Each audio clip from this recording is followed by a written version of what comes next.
नमस्कार छात्र छात्राओं।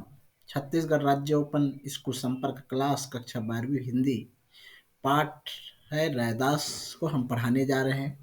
तो सभी बच्चे इसको ध्यानपूर्वक समझेंगे।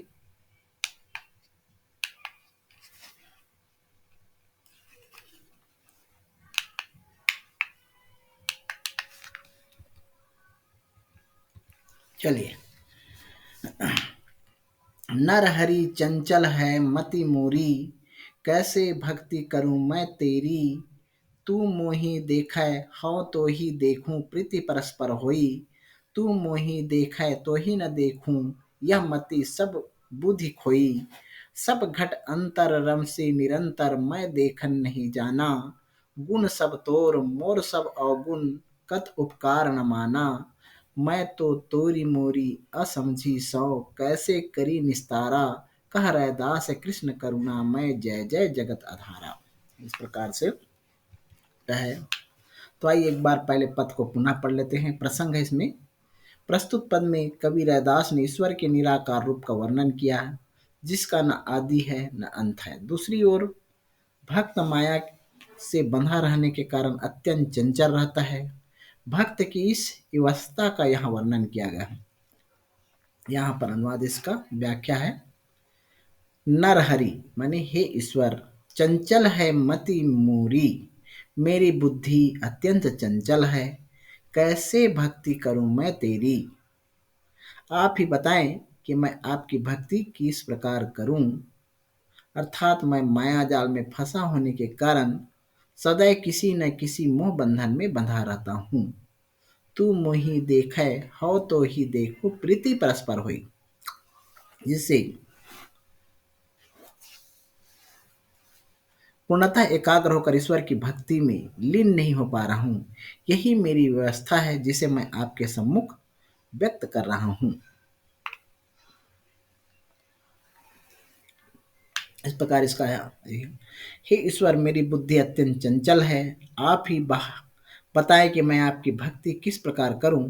अर्थात मैं माया जाल में फंसा होने के कारण सदैव किसी न किसी मोह बंधन में बंधा रहता हूँ, जिससे मैं पूर्णतः एकाग्र होकर ईश्वर की भक्ति में लीन नहीं हो पा रहा हूँ। यही मेरी व्यवस्था है, जिससे मैं आपके सम्मुख व्यक्त कर रहा हूँ। यहाँ पर आगे देखिए, ईश्वर निराकार है, अतः कवि उस निराकार ब्रह्म को संबोधित कर कहता है कि तुम मुझे देख सकते हो, क्योंकि तुम्हारी दृष्टि सर्वव्यापी है, किंतु मैं तुम्हें नहीं देख सकता। क्योंकि तुम्हारा कोई रूप नहीं है, तो भला प्रीति कैसे हो। यद्यपि मनोवैज्ञानिक नियम तो यही है कि जब हम एक दूसरे को देखते हैं, आकर्षण बढ़ता है, तभी प्रेम होती है। अतः किसी को बिना देखे प्रीति कैसे हो सकती है। इसलिए बिना तुम्हें देखे प्रीति करना तो चाहता हूँ, किंतु मति भ्रमित हो जाती है। प्रीति नहीं कर पा रहा हूँ। तुम सबके हृदय में सदैव विराजमान हो। तुम्हारे में गुण ही गुण है, और मुझ जैसे माया मोह में फंसे जीव में अवगुण ही अवगुण भरे हैं। यहाँ तक कि तुम्हारे द्वारा किए गए उपकार भी मुझ जैसा अवगुणी समझ नहीं पाता। मैं अपनी नासमझी के कारण सदैव अपने पराये हमारे तुम्हारे की माया में फंसा रहता हूँ। भला तुम ही बताओ कि मैं अब उस द्वंद्व से कैसे छुटकारा पाऊं। रैदास जी कहते हैं, हे करुणामय कृष्ण, यह सारा संसार तुम्हारे ही सहारे चल रहा है। मैं तुम्हारी जय जयकार करता हूँ। यहाँ पर विशेष है टिप्पणी। संत रैदास भारतीय अद्वैत वेदांत के समर्थक थे, जिनके अनुसार आत्मा और ब्रह्म दोनों ही है। दोनों में कोई अंतर नहीं। आत्मा माया में लिप्त होने के कारण ही जीव कहलाती है। जीव माया में लिप्त रहता है और नाशवान है, चंचल है, अस्थिर है। ब्रह्म निर्गुण है, अचल है, अटल है। इसी भाव की झांकी रैदास के इस पद में दिखाई देती है, जब वे कहते हैं, सब घट अंतर रम से निरंतर, मैं देखन नहीं जाना। आगे देखिए। जेहि कुल साधु बैसनी होई, बरन अबरन रंग कुन नहीं, इसरु विमल बासु जानी जग सोई। ब्रह्म बैस सुध अरु क्षत्रि, डोम चंडार मलेश मन सोई। होई पुनित भगवत भजन, तो आपू तारी तारे कुल दो। धनी सो गाऊं, धनी सो ठाऊं।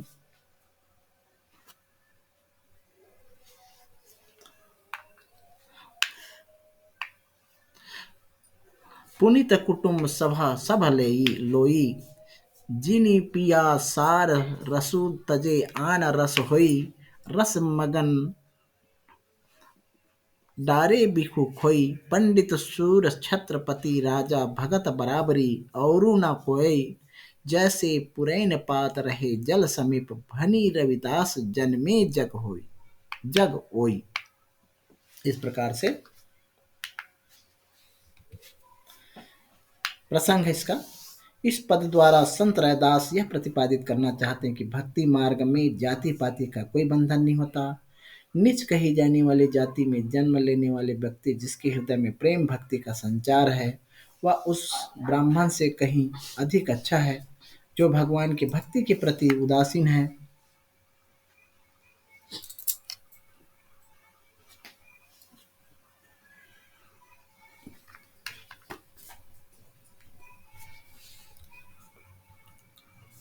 व्याख्या।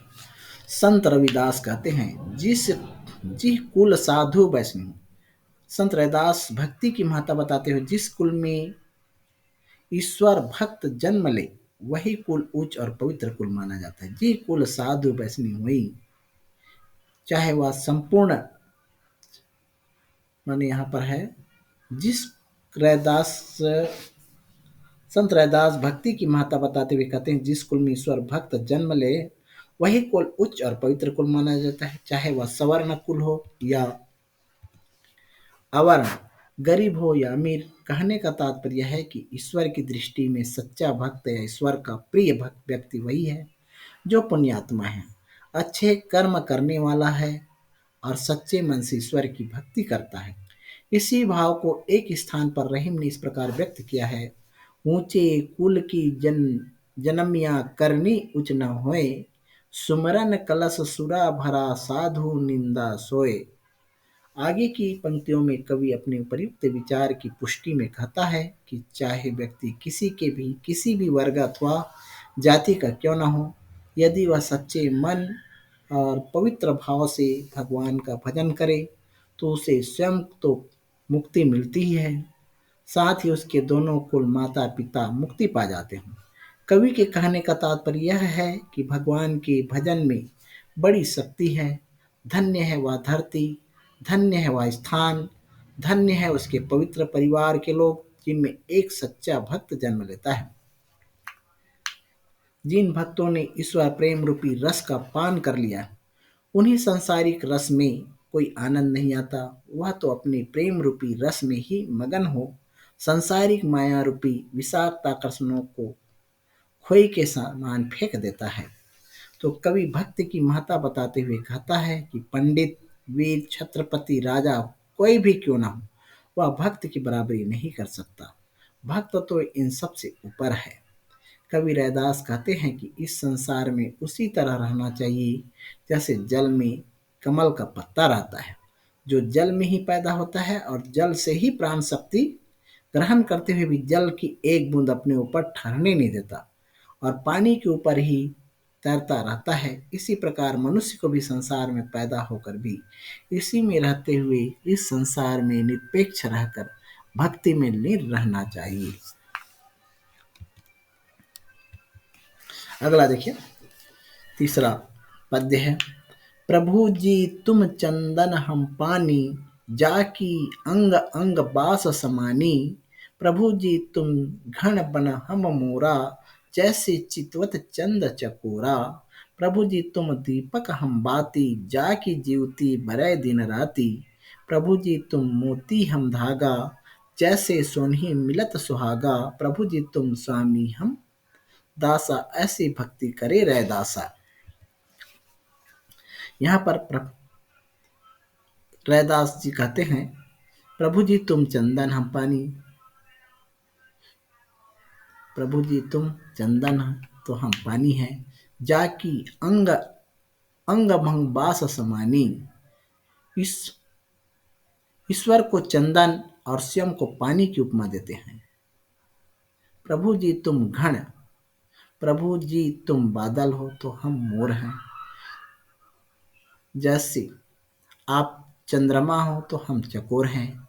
प्रभु जी तुम दीपक हो तो हम बाती हैं। आप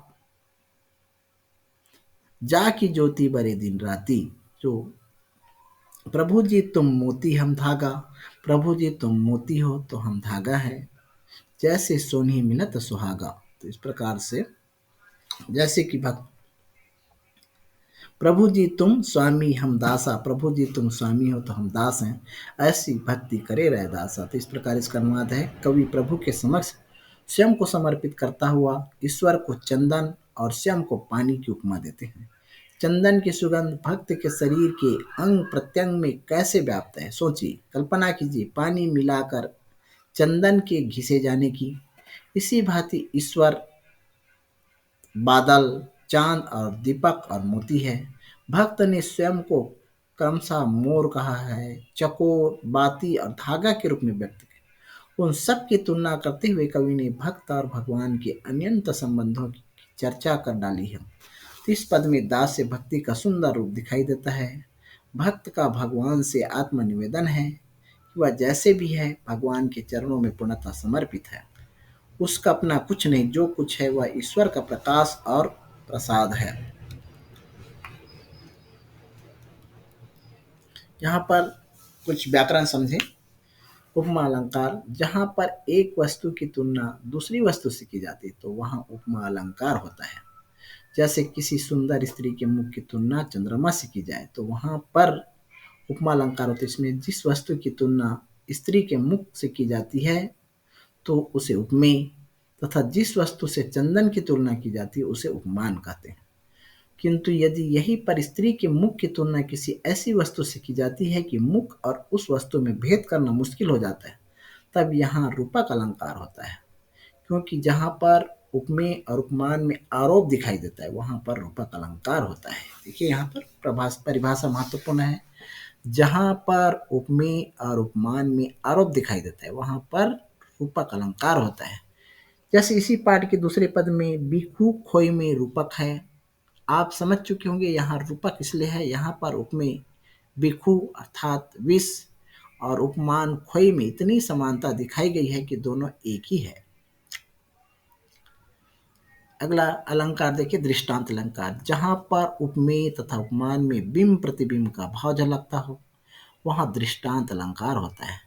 कान्हा कृपा कटाक्ष की करय कामना दास, चातक चित में चेत ज्यों स्वाति बूंद की आस। इसमें कृष्ण की आंखों की तुलना स्वाति नक्षत्र के पानी से तथा सेवक अथवा भक्त की तुलना चातक पक्षी से की जाती है। किंतु यहाँ उपमा अलंकार न होकर दृष्टांत अलंकार होगा, क्योंकि तुलना उदाहरण देते हुए की गई है कि अर्थात दृष्टांत के साथ की गई है। देखिए अगला, देखिए इसमें मध्यकालीन कविता में दोहा छंद अत्यंत लोकप्रिय रहा है। दोहे में दो दो चरणों के दो दल अर्थात चार चरण होते हैं। इसके विषम चरणों अर्थात पहले और तीसरे चरण में 13-13 तथा सम चरणों में अर्थात दूसरे और चौथे चरण में 11-11 मात्राएं होती है, तथा अंत में लघु अवश्य होना चाहिए। दूसरे और चौथे चरण तुकान, तुक के साथ अंत होने वाला शब्द जैसे काज, राज होना चाहिए। तो यहाँ पर उदाहरण के लिए यहाँ दोहा देखें। धूर धरत नीत शिष्य पर, कछु रहीम की काज। तो इस प्रकार इसका मात्रा गिनते हैं। धूर में 2 मात्रा, तो इस प्रकार इसको लगते हैं 2 मात्रा। र में 1 मात्रा, धरत 1 मात्रा, र 1 मात्रा, ता 1 मात्रा, धरत इस प्रकार से 3 मात्रा।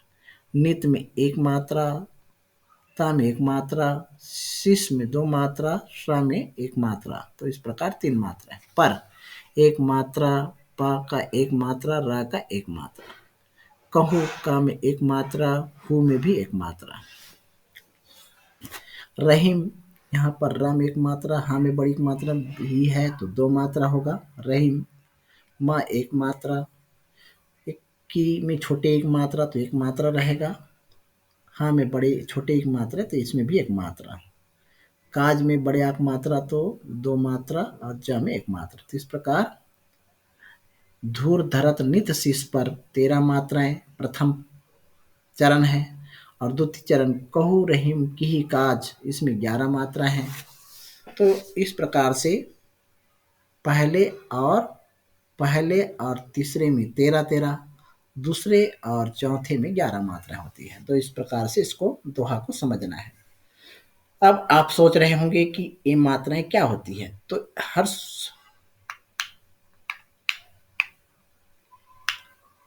हर्ष और दीर्घ वर्णों के बारे में तो आप जानते ही हैं। जहाँ पर हर्ष वर्ण होता है वहाँ एक मात्रा का प्रयोग करते हैं तथा इसे लघु कहते हैं। लघु का संकेत होता है। धरत शब्द में जैसे 3 लघु वर्ण है, ध, र और त, इसलिए इनकी मात्राओं का क्रम इस प्रकार होगा, लघु लघु लघु होता। जहाँ पर दीर्घ स्वर का प्रयोग होता है वहाँ पर 2 मात्राएं होती, इसे गुरु कहते हैं। इसे गुरु का संकेत अवग्रह चिन्ह या एज जैसा होता है। संयुक्त वर्ण में पहले आने वाले वर्ण भी गुरु होता है। चलिए आगे देखिए। हरि सा हीरा छाड़ी करे करी करे आन की आस, ते नर जमपुरी जय जयसी सती भासे रैदास। तो इसका अर्थ इस प्रकार है। प्रस्तुत सभी दोहे में कवि रैदास ने ईश्वर भक्ति की महिमा का गुणगान किया है। तो कवि रैदास का कथन सत्य है कि ईश्वर भक्ति जैसा हीरा बड़े यत्नों से मिलता है। उसे छोड़ने से किसी अन्य सांसारिक माया मोह की ओर चित लगाने वाला व्यक्ति यमलोक ही जाएगा। उसे स्वर्ग या इस संसार से मोक्ष की कामना नहीं करनी चाहिए। अर्थात संसार में केवल ईश्वर भक्ति ऐसी अमूल्य वस्तु है, उसके सामने सभी सांसारिक वस्तुएं फीकी हैं। यदि हम सांसारिक माया मोह में डूबे रहें तो निश्चित ही मृत्यु के पश्चात हमारा पुनः पुनः इस लोक में आवागमन बना रहेगा, अर्थात बार बार पृथ्वी पर जन्म लेना होगा।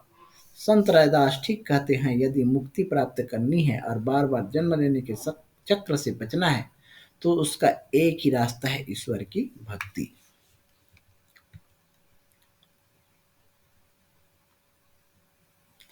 यहाँ पर टिप्पणी विशेष।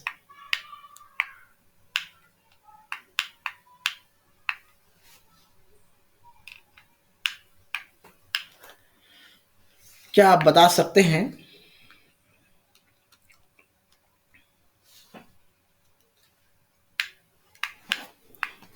सकते हैं हरि सा हीरा में कौन सा अलंकार है? हाँ, आप उपमा अलंकार के बारे में जानते हैं। यहाँ रूपक अलंकार ही है, क्योंकि यहाँ ईश्वर की तुलना हीरे से की गई है।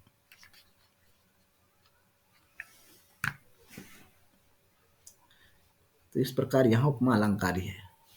ऐसा माना जाता है कि धातुओं में सबसे मूल्यवान धातु हीरा है, अतः हीरे की भक्ति यदि हीरे के समान है, यदि हरि का भक्ति यदि हीरे के समान है तो अन्य सांसारिक वस्तु उसके सामने तुच्छ है। इसके साथ ही ईश्वर भक्ति में वह शक्ति है जिसके द्वारा भक्त को मोक्ष प्राप्त होता है, जबकि अन्य सांसारिक वस्तुओं के मोह जाल में बंधने पर मानव की शक्ति छीन हो जाती है, अतः उसी में उलझता रहता है और अंत में मृत्यु को प्राप्त होता है। इसी सत्य की ओर कवि का संकेत है। संत रविदास ने मनुष्य योनि को सर्वश्रेष्ठ माना है और उसके अनुसार यही जन्म भगवत भक्ति और साधना के लिए स्वर्णिम अवसर है। इसी देह से परलोक की प्राप्ति होती है, अर्थात मानव शरीर के माध्यम से अधिक भक्ति की जा सकती है और ईश्वर के निकट पहुंचा जा सकता है, मुक्ति प्राप्ति की जा सकती है। चलिए अगला देखते हैं। रैदास कहे जाके हृदय रहे रैनी दिन राम, सो भक्ता भगवान समी क्रोध न व्यापे काम। तो इस प्रकार यहाँ रैदास इस दोहे में भक्ति की महत्ता बताई गई है। सदाचरण के लिए काम, क्रोध, लोभ, मोह आदि को त्यागने योग्य माना गया है। तो यहाँ पर संत रैदास के विचार से जिनके हृदय में दिन रात राम, रैनी दिन, रैनी माने रात और दिन रात जिसके हृदय में राम नाम है, राम का वास है, वह भक्त भगवान के समान है। सो भक्ता भगवान, सो समी क्रोध न व्यापय काम। ऐसे भक्त को काम क्रोध आदि की माया नहीं सताती, क्योंकि वह इन सभी जंजालों से अपने को मुक्त कर स्वयं को नियंत्रित करके ईश्वर भक्ति के परम पद पर पहुंच चुका है। कहने का तात्पर्य यह है कि ईश्वर भक्ति मार्ग पर चलकर भक्त की ईश्वर की श्रेणी में पहुंच जाता है। वह भक्ति की महिमा है। अतः इस पद पर पहुंचने के लिए मानव का जीवन में भक्ति के मार्ग पर चलना श्रेयस्कर है।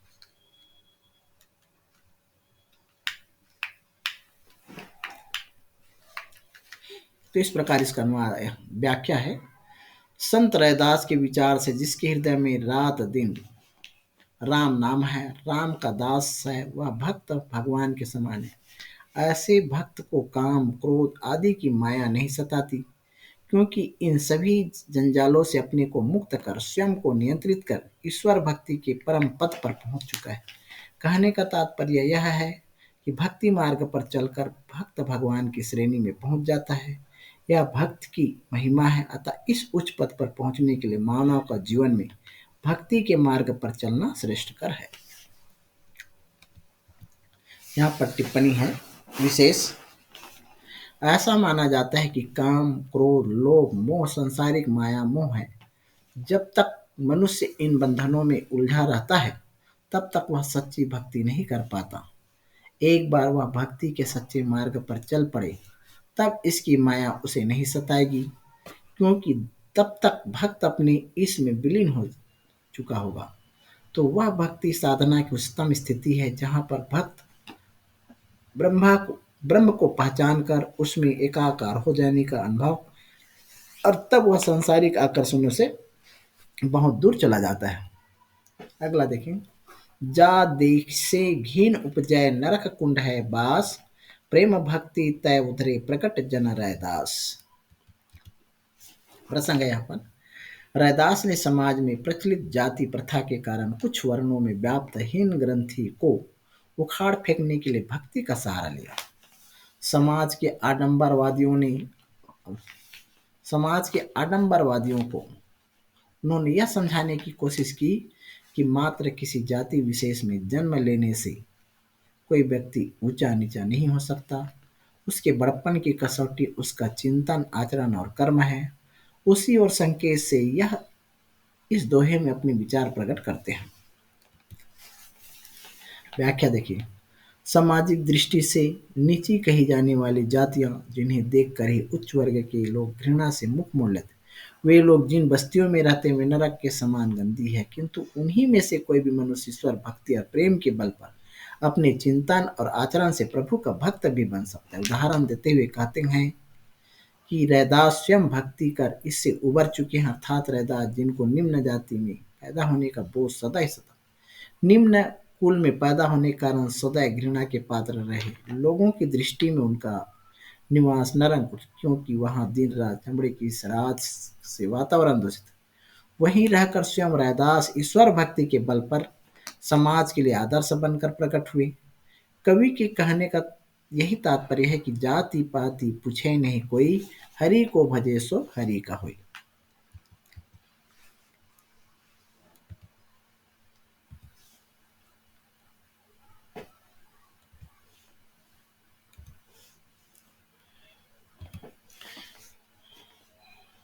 तो इस प्रकार यह पाठ संपन्न हुआ। तो सभी इसको अच्छा से देखें।